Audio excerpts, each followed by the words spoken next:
If you've seen any of my anime lists or videos with entries about anime, a common theme in the anime I discuss is they were broadcast on Toonami initially, which was Cartoon Network's action block from the late 90s and 2000s, revived in 2012 by Adult Swim, that consisted of a lot of anime, which shaped an entire generation's interest in the medium. But among the instant classics like Dragon Ball Z and Gundam Wing, or surprise hits like Tenchi Muyo and Zatch Bell, there were those shows that just didn't last, or perhaps they would have lasted if Toonami showed them more. I want to go over some of the anime that Toonami showed us that don't always come up when talking about nostalgic anime shown on the block. Now, not all these anime are obscure, some are very famous, but their Toonami run gets overshadowed by other memories of what was shown, whether they were shown at bad times, taken off the block quickly, or were just meant to be limited series. And I'll just be covering anime from Toonami, so nothing like Woolin Warriors on this list.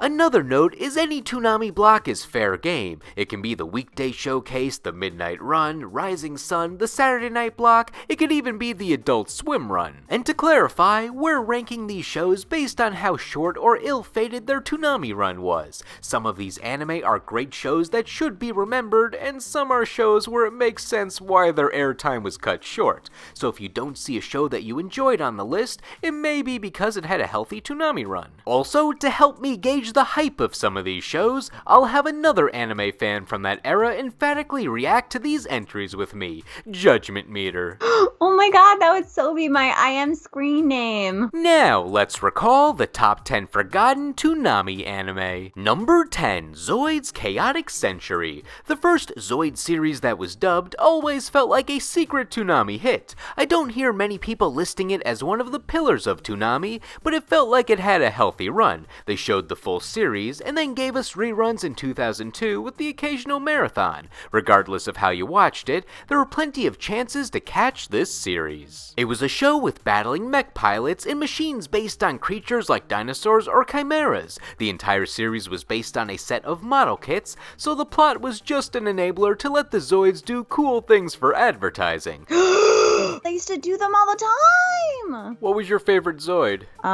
Liger Zero. Oh, so I love Liger Zero and all of its cat forms, but I also love that wolf guy because he was cool and didn't care. That's great, but do you remember its follow-up series, Zoids: Chaotic Century? No, not that one. You want the one with Bit Cloud. That's the good one. Okay, fine. I'll show one more picture of Bit Cloud before we go to the other Zoid series. Yeah! So for Chaotic Century, follow-up is the wrong description. The first Zoid series that was dubbed and shown on Toonami, known as Zoids, was actually the second Zoid series in Japan. The first Zoid series was dubbed after the second, so Toonami just advertised it as another storyline in the Zoids franchise, aka the Chaotic Century, or just a prequel, while in reality it was meant to be the introduction to the series as a whole. The second series that we just knew as Zoids was supposed to be Zoids New Century. It's like how Toonami started showing original Dragon Ball after showing Dragon Ball Z up to the Cell Saga, so you had people erroneously labeling original Dragon Ball as a prequel when it was really just the first half of the series. Furthermore, the dub for Zoids Chaotic Century was done by a different studio than the Zoids dub was, kind of. The dub for just Zoids was done by the Canadian studio Ocean Group, famous for many dubs you may remember from Cartoon Network and Adult Swim, like Card Captors, Hamtaro, Inuyasha, and the original Dragon Ball Z English dub, while Chaotic Century was given to their subsidiary Blue Water, which was their studio in a different location in Canada with a different set of voice actors. Some of Blue Water's notable works include a few Gundam dubs, and most mysteriously to me, the alternate full English dubs of original Dragon Ball and Dragon Ball GT, which had none of the Ocean cast involved with the original Z dub, but that's a story for another time. Zoids Chaotic Century had a completely different cast of characters from the other Zoid series. We learn about how Zoids were initially used to fight in some sci-fi wars in this series, and how they were imbued with life, along with that fighters have a mental bond with their Zoids. Yeah, no, sorta standard sci-fi stuff. The series premiered in a random 6 a.m. time slot on Cartoon Network before it even got to Toonami, possibly showing they had little faith in it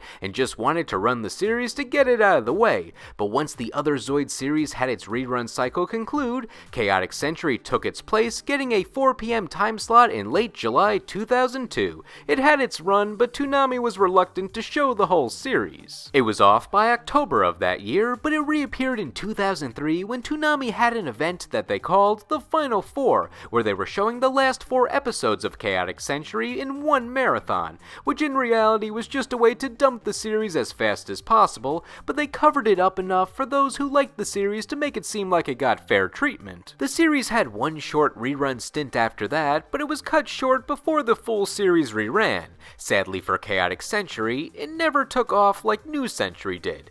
Admittedly, I like New Century better, but Chaotic grew on me upon rewatches, so when you fondly remember Zoids on Toonami, don't forget they showed us 2 series. Number 9, Mare. This anime was after Toonami's move to just being a Saturday night block from 7 to 11 p.m. The old weekday lineup was iconic, but the Saturday lineup had some gems, starting in 2004. Generally, the 8 to 11 slots were all prime time, having the heavy hitters, and the 10 p.m. slots varied. Sometimes we had proven stars like One Piece, other times we had surprise hits like Bobobo Bo Bobobo, but either way, that last hour of the night meant Toonami had high hopes for your show. So after a few years of switching around what closes out the night, we got a duo of shows that weren't related, but Toonami advertised them as if they were meant to be together. Mare and the Prince of Tennis, advertising them as 2 young heroes battling great odds, one on the court and one in a fantasy land. Yeah, cause that's not a stretch. I'm not sure if that meant that they had low expectations for these shows, so they were saving ad time by pairing them together, but Toonami forever linked these series.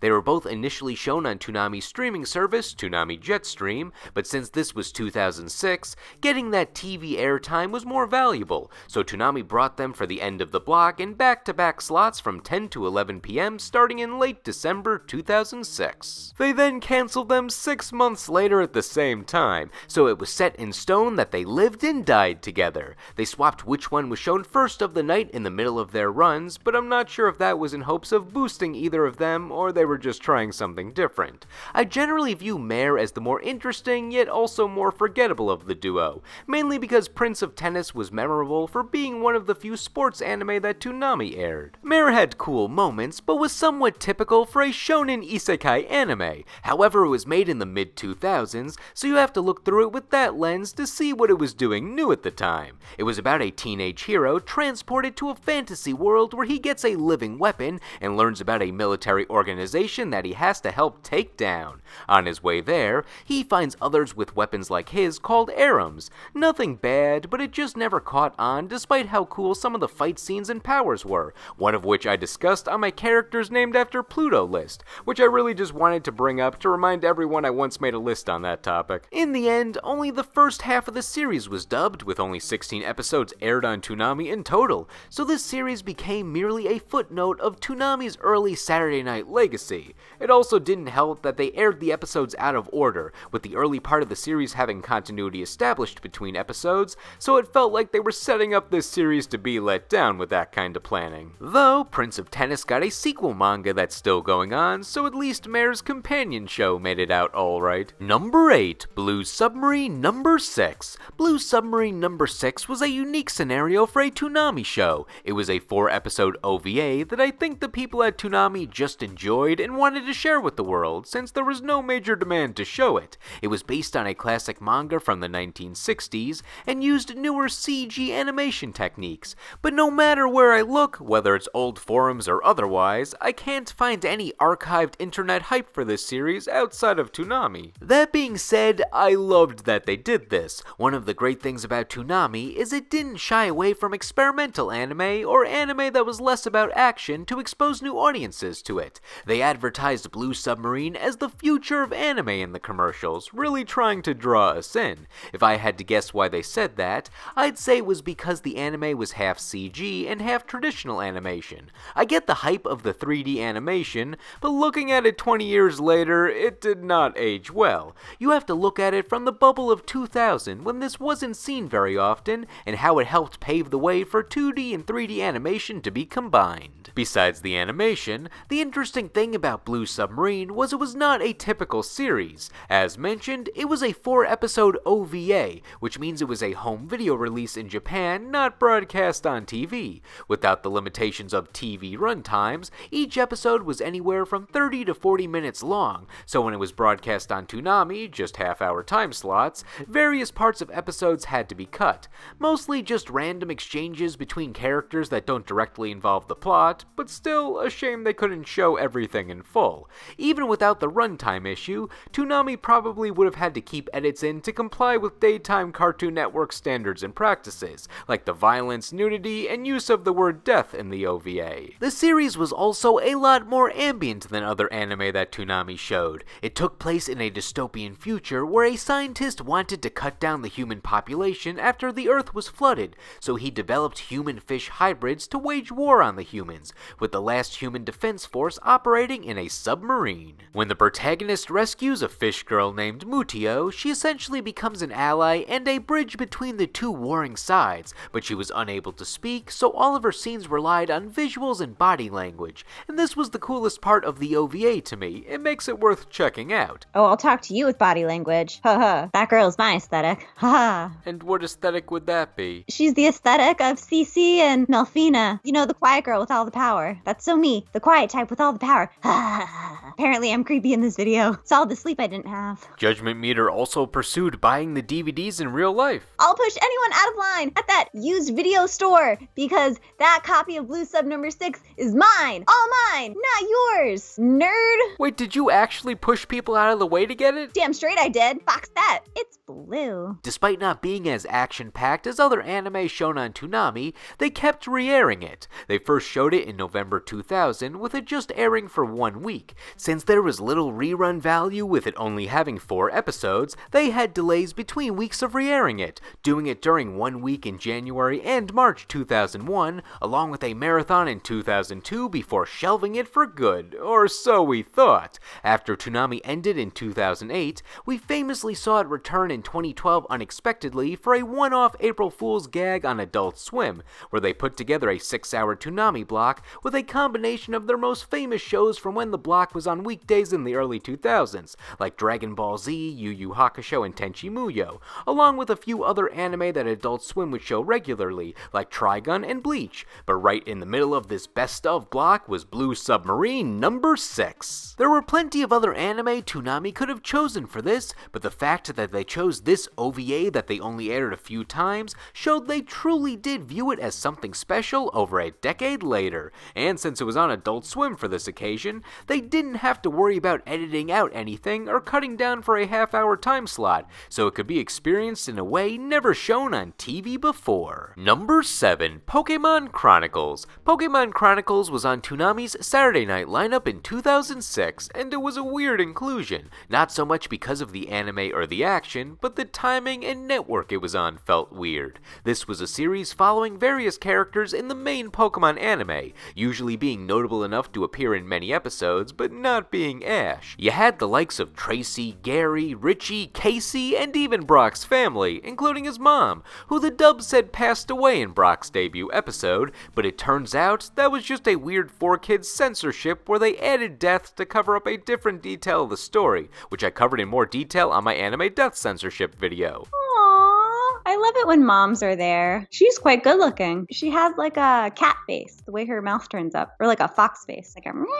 Even though this series came a bit late, it was everything I always wanted from Pokemon. I loved side character adventures. My favorite episode was probably where Casey had to help her favorite baseball player's Charizard, because I like baseball and Casey is a top 10 character of the day. But let's get into the weird stuff. The first major thing I noticed was how this series was put together. It was based on the Pocket Monster side story series in Japan, which is where most of the episodes about the known characters came from. But when it was dubbed, they added a few more episodes using other shorts or specials shown in Japan that 4Kids had the right to dub, like the Pikachu's Christmas Vacation shorts that they showed in Japan in 2000. They just repackaged 4 of the shorts into 2 generic Winter Vacation story episodes for Chronicles. But the biggest addition that Chronicles had had was a Japanese TV special about Raikou featuring the main characters from the Gold Silver Crystal games, which always felt satisfying since we never saw them in the anime like how later game protagonists appeared. And this was the big event that Toonami used in all the advertising for Chronicles,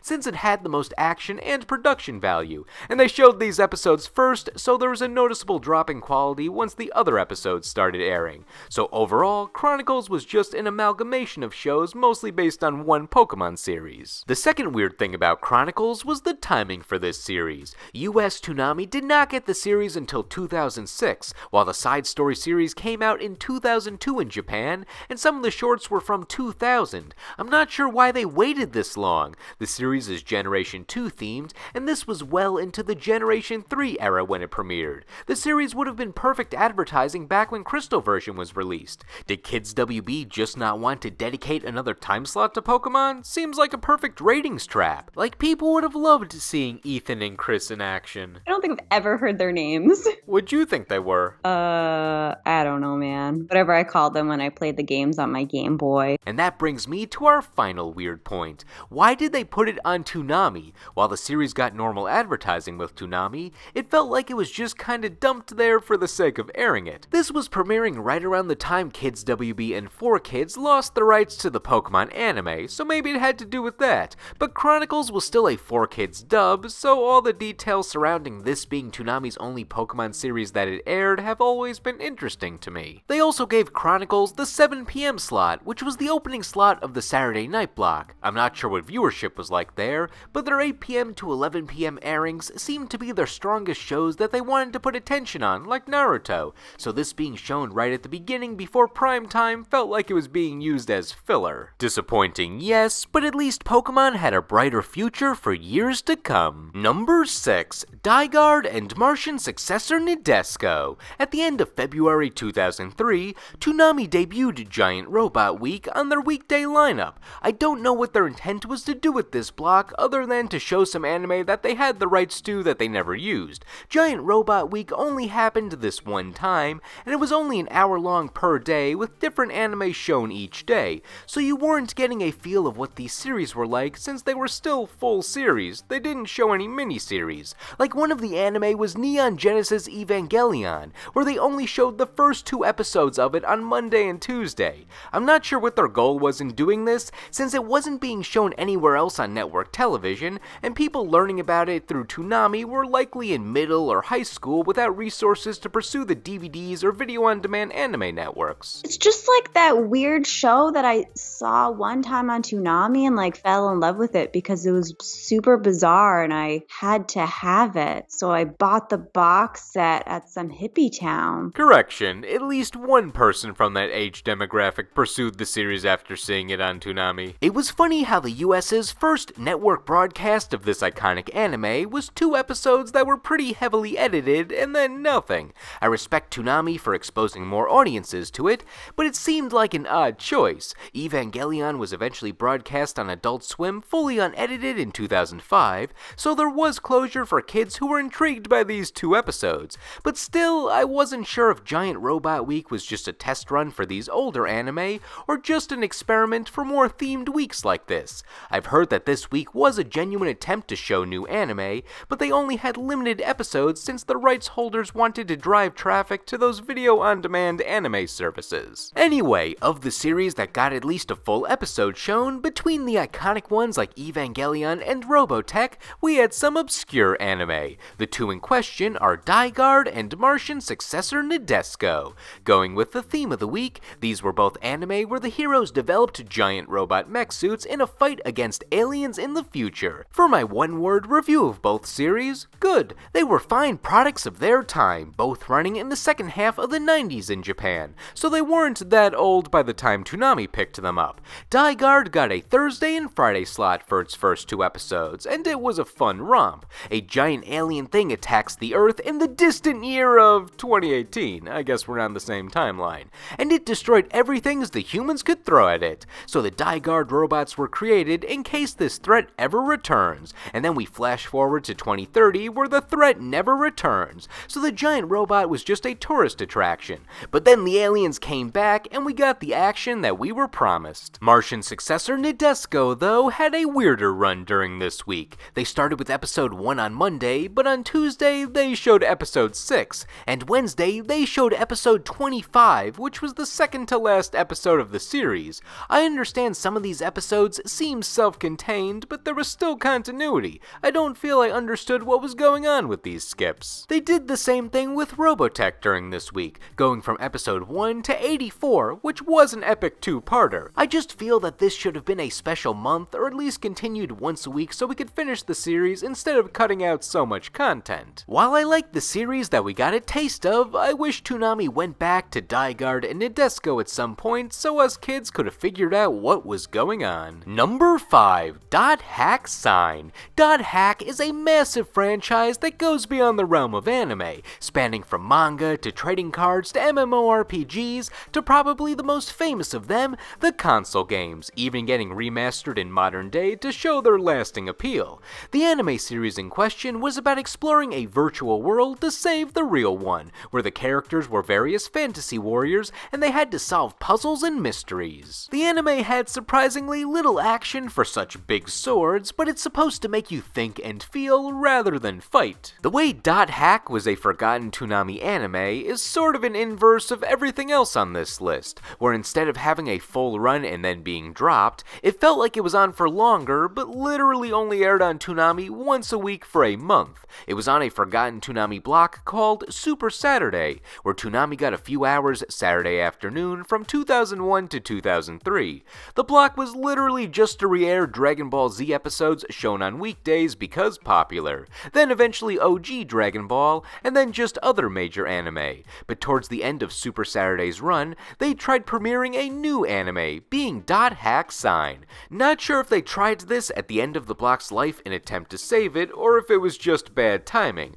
but Dot Hack's Toonami run lasted from February 2003 to February 2003. It was only on for a month? I was emotionally invested in that show. I don't think you're misremembering that much. You probably finished it on a different action block. Cartoon Network premiered Saturday Video Entertainment System right after Super Saturday ended, which was a Saturday night block of other action cartoons that they didn't want to show on Toonami for some reason, but some they already showed on Toonami like Transformers, Armada, and Dragon Ball. It also showed the Saint Seiya dub that replaced the theme song with I Ran by Flock of Seagulls but covered by Bowling for Soup. Now this was a time to be alive. Mandela Effect made me think this aired on Toonami, but nope, just this block. Knights of the Zodiac! Yes, the dub theme song still slaps. Had a ballin' theme song. Wasn't ballin', it was bowlin'.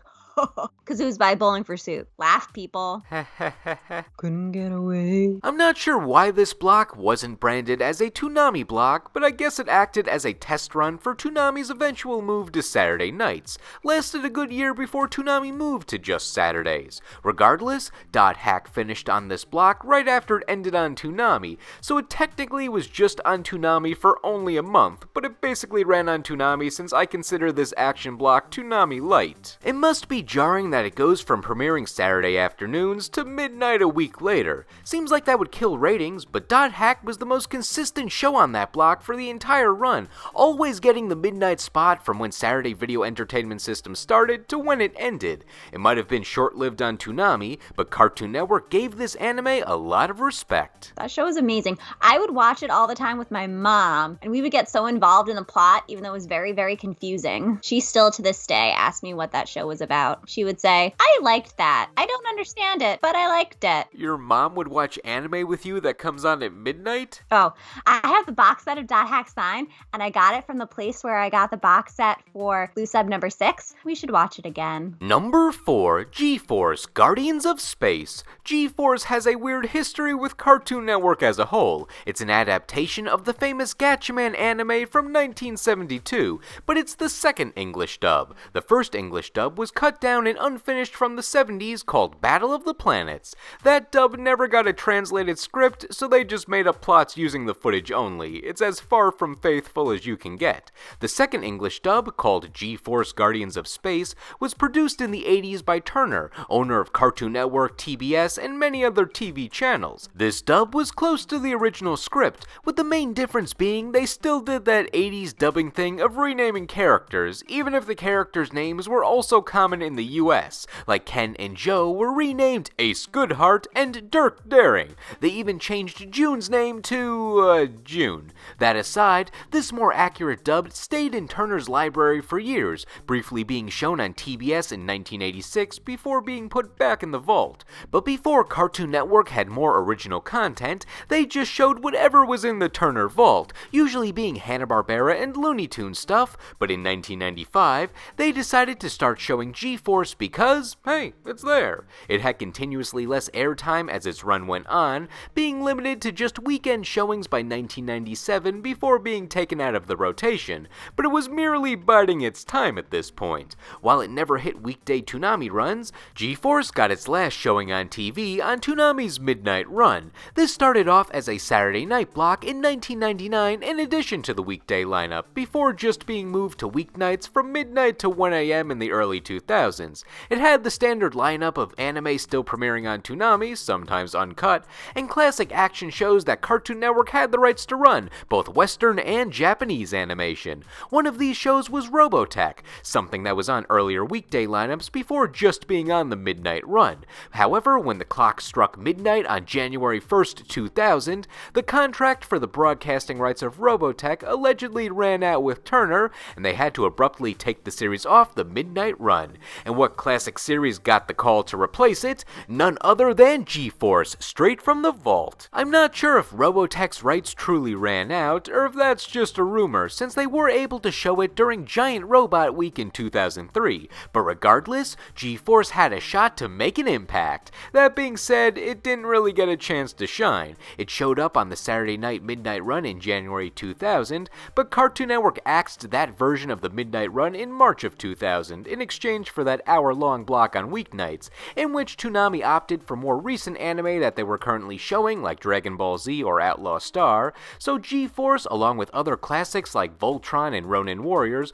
were obliterated from the lineup. It's a shame because G-Force's heyday on Cartoon Network was prior to the network's surge in the late 90s and onwards. G-Force could have thrived if it got exposed to newer audiences. It's about a team of space warriors fighting aliens and stuff with cool weapons. There's a lot of appeal in that. Look at that, June uses yo-yos. G-Force's Toonami run was just an issue of bad timing. That being said, Gatchaman is a legendary anime, so its short run on Toonami definitely won't take away anything from its legacy, but I still would have liked to see it thrive on here too. Number 3, Gigantor, back to Giant Robot Week. So besides having the hour-long block of 2 half-hour shows each day during Giant Robot Week, as discussed in the Dygard entry, they had shorts during commercial breaks of other robot-themed shows. Well, just 2. Monday through Friday, they showed us Gigantor during commercial breaks, which was a dubbed anime from the 1960s. And then after the robot block on Friday, they showed us the 7-minute pilot for Megas XLR to hype up the eventual series. It was shown on Cartoon Network before, but it was nice to see the network giving Megas some proper love and advertising at this time. As for Gigantor, since it was still a series with full-sized episodes,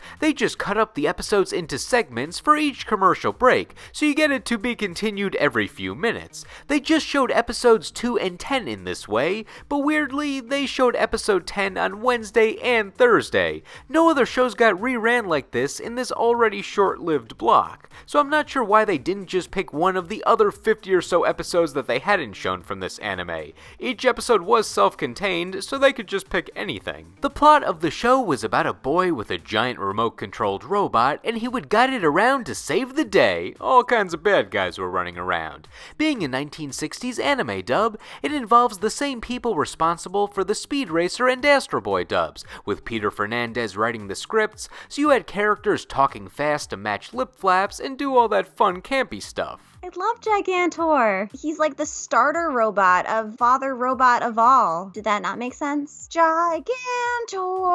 He's the alpha and the omega. Gigantor. After those 2 episodes aired, though, Gigantor was never seen on Toonami again. Or was he? I guess Cartoon Network still had the rights to air Gigantor, since Adult Swim picked it up in 2005 and showed it at like 5 a.m. every night. I feel like this was one of their meta jokes where they would show random series from Cartoon Network's library, like the Chuck Norris or other celebrity-themed cartoons. They did this for about 2 years, and then Gigantor went back into the vault. That is, until Adult Swim's famous Toonami April Fool's gag in 2012, as discussed in the Blue Submarine segment. I'm not sure if Cartoon Network no longer had the broadcasting rights to most of their old anime library and just used Gigantor as filler, or if they liked Gigantor better than other options, but there he was, episode 3 of Gigantor as the last show of the night at 5 a.m. on the April Fool's block. I like that Gigantor technically counted as a classic Toonami show because of his minuscule appearance during Giant Robot Week.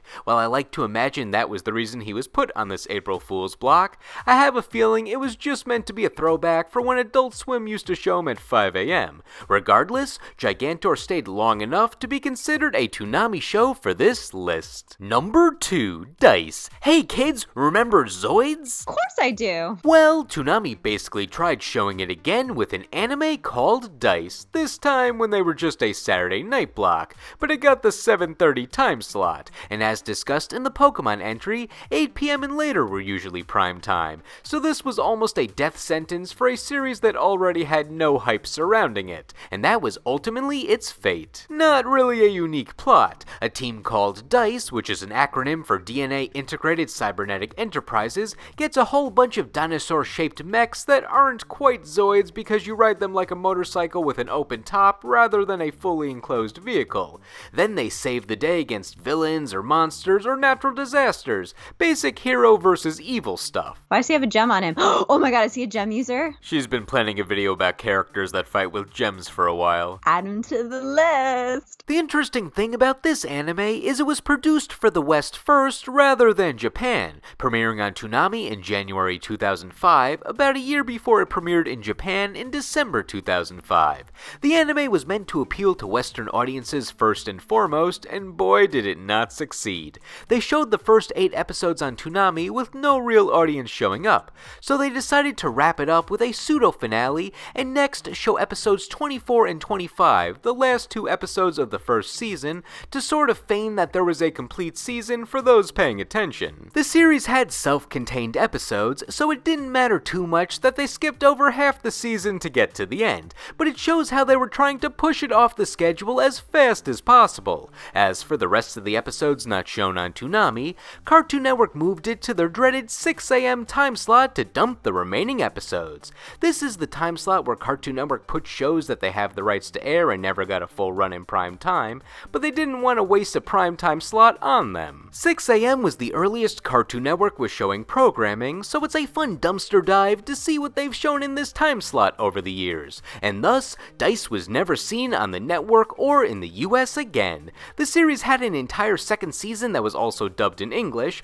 but Cartoon Network wanted nothing to do with it. The second season was shown in other English-speaking countries like Canada, so it didn't go to waste, but it's funny how the show was essentially made for the Toonami block, and they treated it like a birthday gift that they quietly exchanged a week later. I'm not sure how the series did in Japan, but it was called Dino Breaker over there instead, which is an infinitely cooler name. For honorable mentions, we were gonna do a little rapid fire of the anime that we felt were memorable enough not to be considered forgotten, but when I posted that I'd be making a video on this forgotten shows topic, I got dozens of suggestions to include most of the anime that we were just gonna put here, so instead, maybe we'll do a list on the best or most iconic Toonami anime at some point in the future to cover those suggestions if there's interest, since, if you haven't seen my videos before, we love talking about Toonami anime. We've done segments on Big O, Outlaw Star, Yu Yu Hakusho, G Gundam, etc. It's great. We're still looking for a topic that gives us an excuse to talk about Cyborg 009. Judgment Meter loves to hum that theme song to this very day.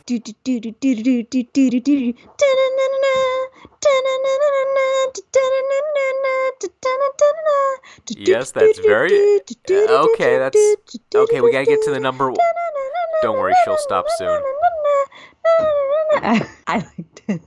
There wasn't particularly an anime that stood out as a major flop on Toonami. There were definitely flops, but usually with low-risk shows. Most shows had their runs, might have been moved around or had an intentionally limited run, so for number 1, we picked a series that was a massive hit with Toonami back in the day, but went out with a whimper when they tried showing another related series. Number 1, Tenchi Muyo GXP. This was on the Revival Saturday block of Toonami on Adult Swim in 2013, and it was the 4th Tenchi series, with the previous 3 shown back when Toonami was on weekdays in the early 2000s. Tenchi history time. Toonami gave the Tenchi series a lot of reruns. Tenchi Muyo was an OVA that came in a few parts, Tenchi Universe was a made-for-TV series, and Tenchi in Tokyo was the follow-up series. The running theme of these series is Tenchi's family houses a space pirate who he either unlocks from a prison or she just crash lands depending on the series,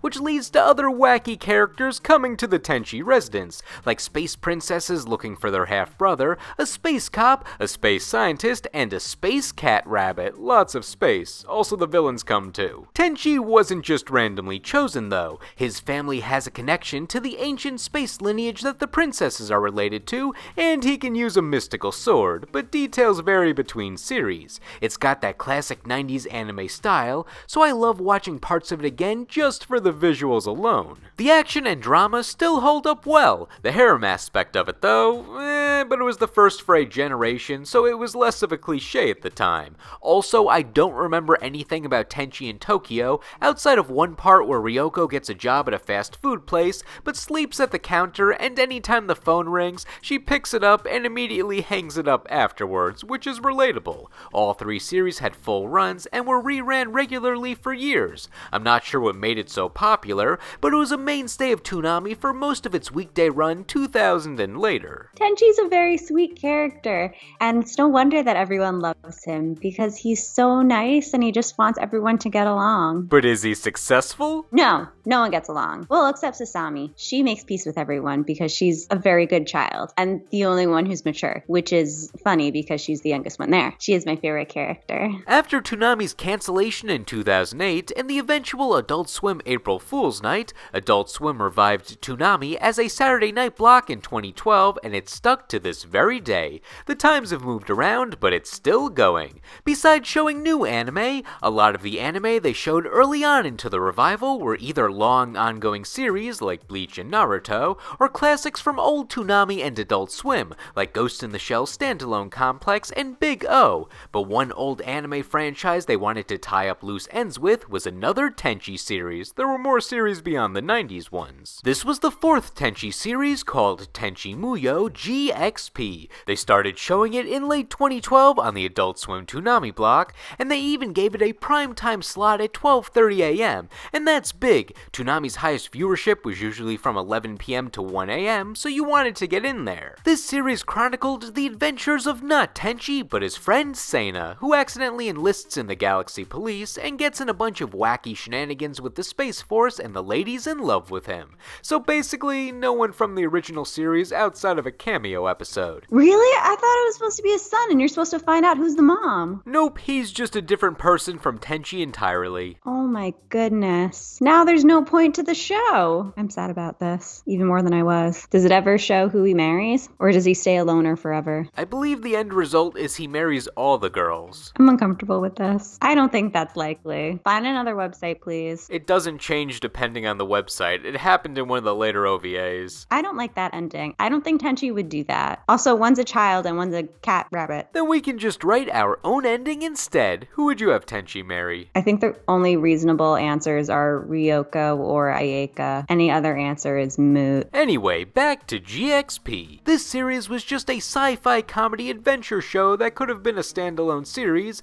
but they used the Tenchi branding because because they could, and that was Toonami's logic for showing it. With Tenchi attached to it, there was a possibility for nostalgic interest. However, this show flopped on Toonami. The old Tenchi series were in the right place at the right time when Toonami was on weekdays, but over a decade later, there just wasn't much interest in another Tenchi series, especially if it didn't have any characters from the original. Not only that, but this series wasn't even new. It was from 2002 and just never got mainstream traction before this. It's not like this was some hyped up hot new show, it was just something they had lying around. It previously was on some streaming services and some channels that weren't internationally broadcast, so Toonami was its first time getting major attention, and after only a few weeks, it was bumped to 1 AM. That's okay, maybe it can recover. No one still tuned in, so they pushed it towards the end of the block at 3 AM, which is where reruns are generally shown, or shows that Toonami airs to get rid of. And thus, GXP crashed and burned on the block. I can't objectively say the series is bad, it's just not what people were looking for. Tenchi's original run on Toonami ended at the right time, getting the attention of a demographic and stopping before they lost interest. Tenchi Muyo GXP may have flamed out the franchise to this demographic, but at the very least, its troubled Toonami run in relation to its iconic series made it an interesting specimen for the most forgotten Toonami anime. Now, what did you think? Were all these anime sufficiently lost in your memory, or are some bigger Toonami staples than we gave them credit for? What are your thoughts on them as a whole? And what are some of your favorite Toonami shows overall? Let us know in the comments. Anyway, thank you all for watching, and we will see you in the next video.